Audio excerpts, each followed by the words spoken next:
여호와께서 내일 너희 가운데 기이한 일들을 행하시리라. 여호수아 3장 5절입니다. 이것이 2022년도 사모하는 교회의 표어입니다. 기이한 일들, 기사, 새번역은 놀라운 일로 번역을 했습니다. 현대인의 성경은 그 기이한 일을 큰 기적으로 번역을 했습니다. 왜 성경이 이렇게 기록해 놨을까요? 그 이유가 궁금할 수밖에 없습니다. 여호수아 3장 4절에 보면 이렇게 기록되어 있습니다. 후반절에 너희가 이전에 이 길을 지나보지 못하였음이니라. 현대인의 성경은 이제 여러분은 전에 한 번도 가본 적이 없는 길을 가게 됩니다. 한 번도 지나보지 못한 길이다. 한 번도 경험하지 못한 길이다. 그래서 그 길로 가는 것이 하나님이 우리에게 행하시는 놀라운 일이고 큰 기적이고 기사고 기이한 일이다. 한마디로 말하면 하나님이 새로운 역사를 시작하고 있다는 예고입니다. 하나님이 어떻게 그 새로운 역사를 시작하고 있는가, 그 흐름에 대해서 잠시 살펴볼 필요가 있습니다. 여호수아 1장 1절에 보면 여호와의 종 모세가 죽은 후에 여호와께서 모세의 수종자 눈의 아들 여호수아에게 말씀하여 이르시되 그랬습니다. 여기 잘 보시면 여호와의 종 모세가 죽은 후에 또 하나 새로운 역사를 여호수아를 통해서 시작하고 있습니다. 여호수아 1장 2절입니다. 똑같은 내용이 반복됩니다. 내 종 모세가 죽었으니. 여호수아 1장 1절에 여호와의 종 모세가 죽은 후에 여호수아 1장 2절에 내 종 모세가 죽었으니. 이 말씀을 읽으면서 어떤 생각을 하시나요? 어떤 느낌이 드나요? 좀 삭막하다. 분리된 느낌. 하나님이 모세를 그렇게 쓰시고 버린 것과 같은 느낌. 미련을 두지 않는다는 느낌. 그런 느낌을 지울 수가 없습니다. 여호와의 종 모세가 죽은 후에 여호와께서 모세의 시종 눈의 아들 여호수아에게 일러 가라사대. 그 공간의 행간이 참 그 느낌이 미묘합니다. 이 느낌은 역설적으로 이런 얘기입니다. 모세의 죽음과 하나님의 역사는 관계가 없다는 거예요.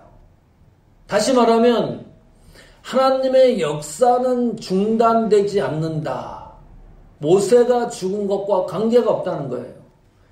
하나님의 역사는 지속성이 있다. 그런 말이죠. 하나님의 역사는 지속성이 있다. 하나님의 역사는 하나님에 의해서 주도되는 역사이다. 하나님의 역사는 모세에 의해서 만들어지는 역사가 아니라 하나님에 의해서 성취되는 역사가 하나님의 역사입니다. 그 주제가 그 하나님이라는 거지요. 사도 바울이 사역을, 공로를 엄청나게 썼습니다. 사도 바울처럼 위대한 인물이 없습니다. 신구약 성경 전체를 봐서 너무 많은 일을 했어요. 사도 바울이. 쫓아갈 수 없을 정도로 위대한 일을 했는데 사도 바울은 자기가 한 그 모든 공로에 대해서 평가한 적이 없습니다. 사도 바울 스스로. 내가 이만큼 일을 했다. 내가 이 정도의 성과를 얻었다. 내가 하나님 앞에 이 정도의 빛을 발했다. 이 정도를 확장시켰다. 하나님의 복음을 위해서 이렇게 일을 했다라고 사도 바울이 자랑한 일이 없습니다. 하늘나라 가는 그 순간까지 사도 바울 심중에 나타나는 그 신분을 유지하는 것이 나는 그리스도의 종입니다. 나는 그리스도의 노예입니다. 이 신분을 끝까지 유지를 해나갑니다. 하나님의 역사는 하나님이 주도하는 겁니다. 저희들이 기분 나쁠 수도 있습니다. 그러나 하나님은 그 역사를 주도하고 그 역사를 준행해 나가는데 우리를 불러서 사용하셨습니다. 그 사용하신 신분이 우리는 그리스도의 종의 신분입니다. 그것을 놓치지 않는 것이 중요한 거죠. 지난 한 해 훅 지나왔습니다. 하나님은 우리 교회에 많은 영향력을 줬습니다. 숫자적으로 또 질적으로도 하나님이 많은 축복을 주셨습니다. 물질적으로도 큰 은혜를 주셨습니다. 그 모든 사역의 종결이 그러나 하나님 역사 중앙에 우리를 불러서 쓰신 우리는 종의 신분이고 종의 노예입니다. 그 신분의 위치에서 오늘 말씀을 이해하려고 합니다. 자, 이스라엘 백성이 현재 어디에 와 있나요? 요단강 앞에 와 있습니다. 그 요단강만 건너면 하나님이 약속하신 땅에 입성하는 겁니다. 모든 성공이 눈앞에 와 있는 거예요.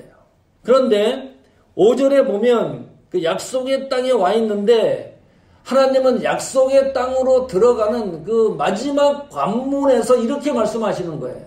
내일 너희를 위해서 기이한 일들을 행할 것이다. 놀라운 일들을 행할 것이다. 큰 기적을 행할 것이다. 왜요?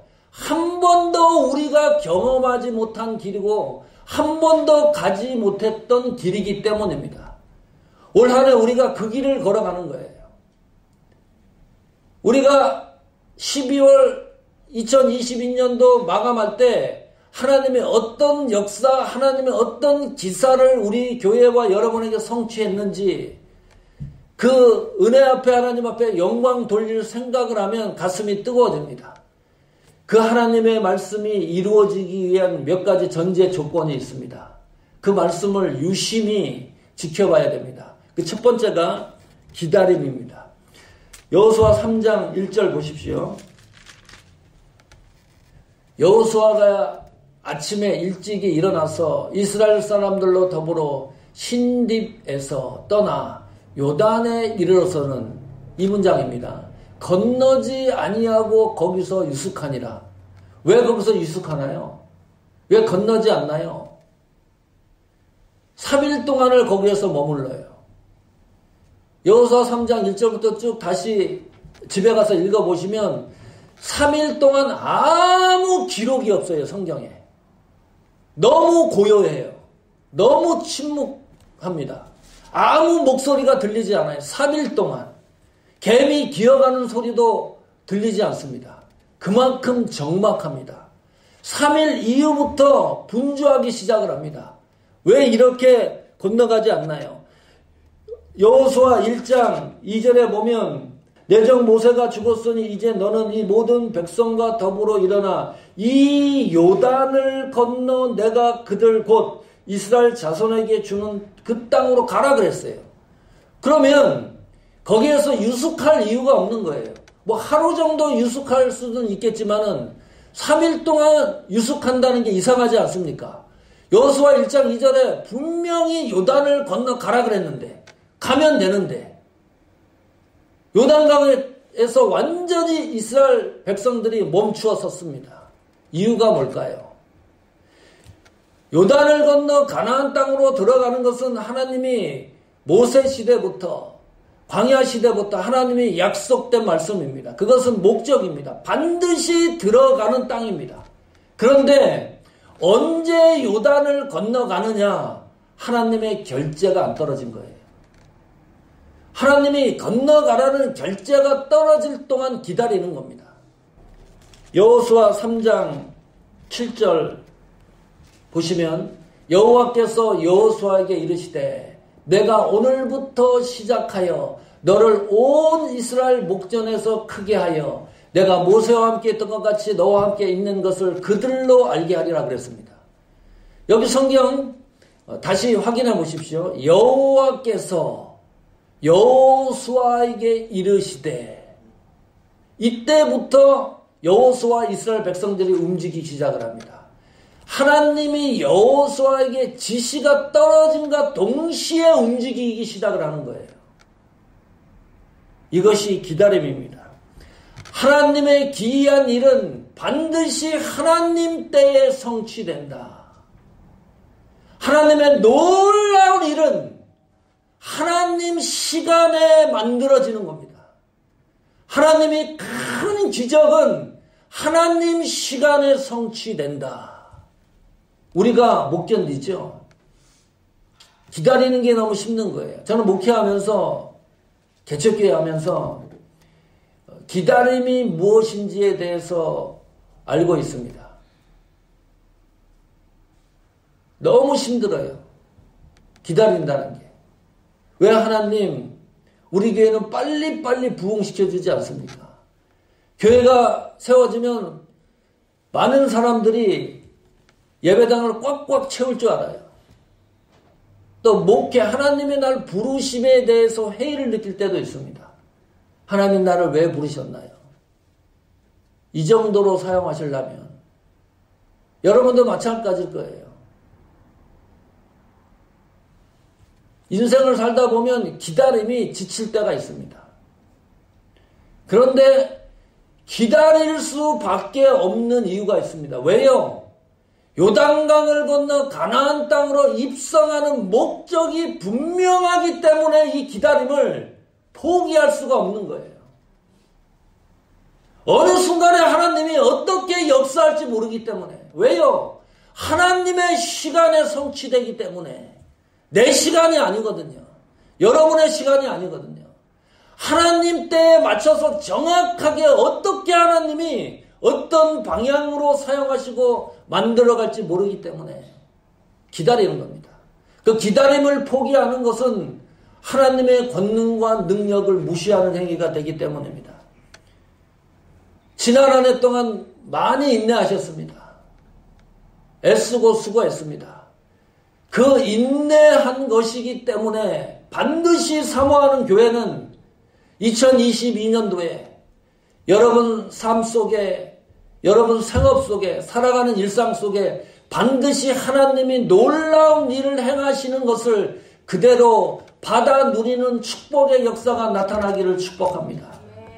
두 번째, 그것을 경험하기 위해서, 내 것이 되기 위해서 만들어가는 조건이 있습니다. 지도자의 자세입니다. 지도자는 앞서는 사람입니다. 지도자가 앞서야 된다는 거예요. 여기 하나님 지시의 움직임의 규칙이 있습니다.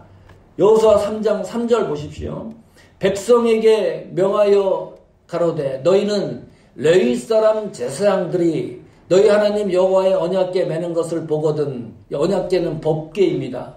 너희 곳을 떠나 그 뒤를 쫓으라 그랬지요. 이것이 지도자가 앞서야 되는 이유입니다. 법궤 안에는 뭐가 있죠? 십계명 돌판이 있습니다. 만나 항아리가 있어요. 아론의 쌍난 지팡이가 그 안에 들어있습니다. 이스라엘 역사를 보면 이 법궤가 움직일 때마다 하나님이 임재하는 것을 백성들이 눈으로 확인했습니다. 법궤가 움직인다는 것은 하나님 임재의 표징입니다. 그런데 그 법궤를 누가 지는 거예요? 레위 사람 제사장들이 지는 겁니다. 아무나 그 법궤를 질 수가 없었어요. 아무나 목사 됩니까? 아무나 장로님 됩니까? 아무나 권사님 됩니까? 아무나 집사님이 됩니까? 아니잖아요. 레위 사람 제사장들이 지는 법궤입니다.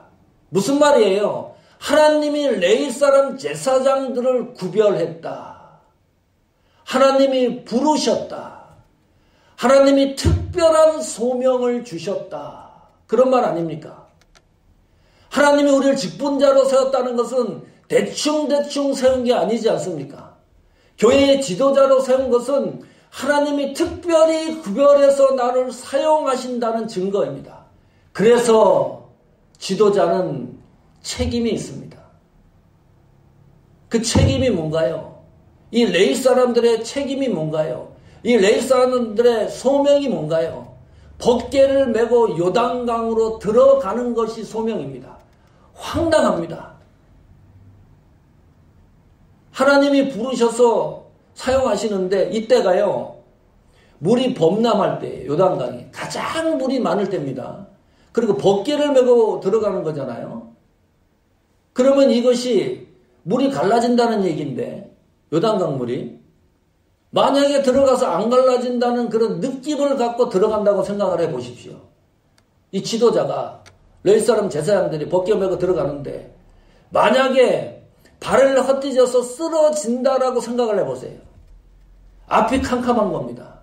그런데 성경은 그 벗개를 메고 앞을 향해 전진하라는 겁니다. 무슨 말이에요? 하나님을 향하는 믿음의 확신이 없으면 지도자가 될 수가 없습니다. 어떻게 백성들을 그 뒤를 쫓아가는데 그 앞에 있는 사람이 하나님을 향하는 믿음과 겸손과 신앙이 분명하고 확실하지 않다 그러면 어떻게 쫓아가겠어요? 뭐 전쟁을 하라는 것도 아니고 무기를 만들어서 싸우라는 것도 아니고 그냥 벗개를 메고 황당하기 그지없어요. 요단강으로 들어가라. 작년이 됐습니다.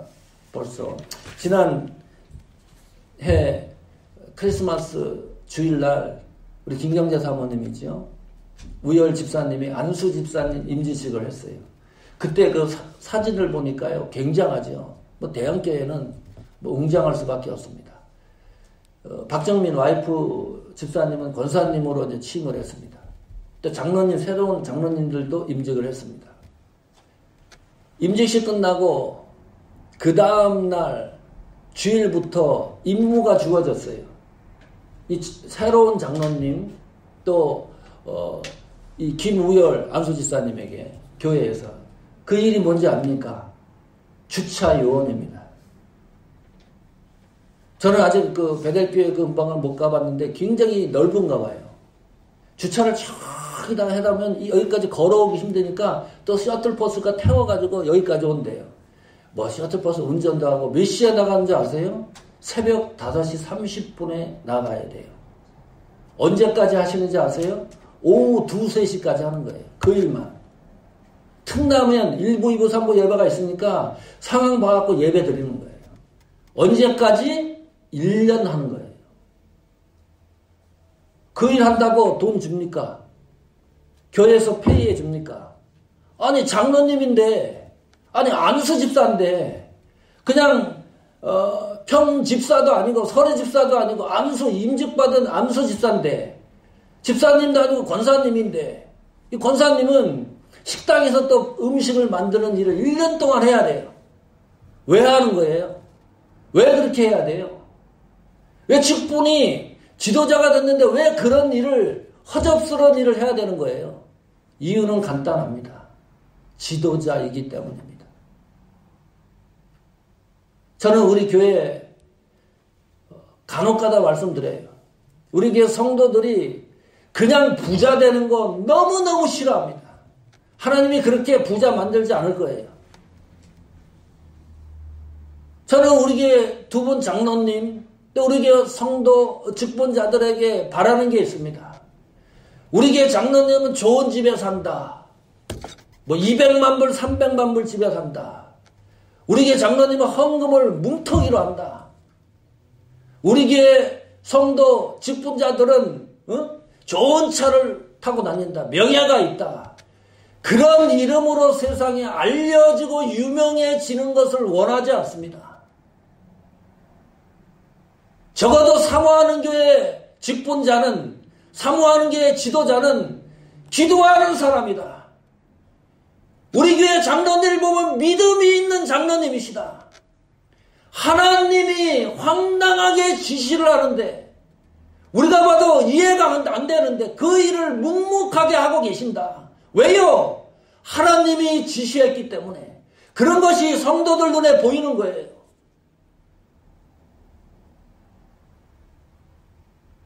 우리 교회 성도들을 가슴으로 사랑하는 장로님이시다. 가슴으로 사랑하는 직분자, 가슴으로 사랑하는 성도들 그렇게 유명해지기를 축복합니다. 지도자가 앞장을 서야 오늘 이 2022년 이 한 해에 어떤 일들이 경험되어집니까? 하나님이 내일 너희에게 기이한 일을 행하신다 그랬습니다. 우리 모두가 앞장을 서면 하나님이 반드시 우리 교회와 여러분들에게 하나님의 놀라운 일들을 부어주신다고 성경이 약속을 했기 때문에 이 약속을 한번 우리가 경험해야 되지 않습니까? 한 번도 경험하지 못한 것을 우리가 받아서 성취시켜야 되지 않습니까? 그냥 이게 하나님 말씀으로 허공에 떠있는 문장으로 새겨진다 그러면 얼마나 답답해요. 우리 모두 하나님이 기이하게 역사하는 이 놀라운 일들을 올 한 해에 누리고 성취하고 경험되어지기를 간절히 축복합니다. 세 번째, 질서입니다. 3장 4절에 보면 그러나 너희와 그 사이 상거가 2000 규빗쯤 되게 하고 그것에 가까이 하지는 말라. 그리하면 너희 행할 길을 알리니 너희가 이전에 이 길을 지나보지 못하였음이니라. 요단강으로 이제 들어가서 가나안 땅으로 들어가는 방법, 거기에 조건이 달려 있습니다. 2000 규빗쯤 되게 하라. 이거 상거라는 것은 거리거든요. 간격. 제사장이 벗개를 메고 앞장서서 요단강으로 들어가잖아요. 그러면 그 거리를 2000 규빗쯤 되게 하라. 0.6마일 정도입니다. 왜 그랬을까요? 모든 백성들이 하나님의 임재를 모두 경험하기 위해서입니다. 하나님이 주시는 은혜를 모든 이스라엘 공동체가 알게 하기 위해서입니다. 그래서 거리에 간격을 두는 거예요. 이 간격이 흐트러지기 시작을 하면 어떻게 돼요? 요단강을 절대로 정복해서 가나안으로 들어갈 수가 없습니다. 힘이 세다가 무슨 벗개를 매나요? 이게 막 흐트러지잖아요. 요새 현대교회의 비극적인 것이 질서가 파괴되는 거예요. 바깥에서도 그렇고 안에 교회 예배당 안에서도 그래요. 교회 안에서도 당신이 목사냐, 당신이 장로냐, 당신이 권사냐, 집사냐. 이 밖에서도 그런 얘기가 들리고 교회 안에서도 그런 혼란스러운 일들이 너무 많아요. 왜 그래요? 이 질서가 지켜지지 않기 때문입니다. 질서가 안 지켜진다는 이유가 뭔가요? 하나님이 부르심의 소명의 내 자리를 제대로 지키지 않고 있기 때문입니다. 그러니까 질서가 파괴되는 거예요. 자꾸 이상한데 눈길이 가는 거예요. 목사는 목사다워야 됩니다. 그러기 위해서 애를 쓰는 거예요. 장로님은 장로님다우셔야 돼요. 권사님은 권사님다우셔야 되고 집사님은 집사님다우셔야 돼요. 세상이 아무리 혼란스럽더라도 교회는 교회다워야 돼요. 그래야 하나님이 우리에게 주시는 기이한 역사와 은혜를 경험할 수 있는 동기가 되는 거지요. 우리 올 한 해 한번 그렇게 해봤으면 좋겠습니다. 하나님이 부르신 소명의 자리를 잘 지켜나가자. 그래서 하나님이 기이하게 역사하시고 행하시는 이 놀라운 축복들을 우리가 받아 누리자. 그런 역사가 나타나기를 축복합니다. 마지막 네 번째입니다. 성결입니다. 여호수아 3장 5절에 보면 여호수아가 또 백성에게 이르되 너희는 스스로 성결케 하라. 여호와께서 내일 너희 가운데 기사를 행하시리라 그랬습니다. 하나님이 기이한 일을 행하시는 놀라운 일, 큰 기적의 일이 눈앞에 와 있어요. 내일이면 이루어지는 겁니다. 근데 그 전에 성결케 하라 그랬습니다. 이 성결이라는 단어가 뭘까요? 분리, 거룩, 신성이라는 의미입니다. 하나님 관점에서 보면 이 성결은 점과 흠이 없는 상태가 성결입니다. 그러니까 사람은 그 누구도 스스로 성결하게 될 수가 없습니다. 점과 흠을 없앨 수가 없는 거죠. 완벽할 수가 없잖아요. 그 성결케 될 수가 없는데 성경을 다시 보면 너희 스스로 성결케 하라 그랬어요. 이게 무슨 말입니까 도대체? 하나님 기준에 거룩하게 될 수가 없는데 성결하게 될 수가 없는데 스스로 성결케 하라니요. 그런데 이스라엘 민족 백성은요, 이 성결이라는 단어를 너무나 잘 알고 있습니다. 광야 40년 세월 동안에 학습한 효과가 있기 때문입니다. 그 학습한 효과가 뭔지 아시죠? 결론이 하나 나왔어요. 하나님을 원망하면 되는 일이 하나도 없다. 이거 광야 40년 동안 배운 학습된 효과입니다. 하나님의 지시대로 움직이지 아니하면 절대로 되는 일이 없다. 그래서 40년 동안 묶여 있었습니다. 사실이죠. 출애굽해서 가나안까지 거리가 어느 정도 되는 거죠? 397마일입니다. 400마일이 안 되는 거예요. 여기서 샌프란시스코가 400마일 조금 넘으니까 자동차로 가면 8시간이면 도착하는 거리예요. 그럼 걸어서 간다고 생각해 보세요. 도보로. 몇 달 걸릴까요? 2달, 3달 정도면 도착하겠지요. 그 거리예요. 그 아주 간단한 거리입니다. 그런데 범죄로 인해서 40년 동안 광야 생활을 해요. 그 광야 생활을 하는 도중에 계속해서 주장하는 게 애굽으로 돌아가자. 골치가 아프다. 이 광야에서 너무 힘이 든다.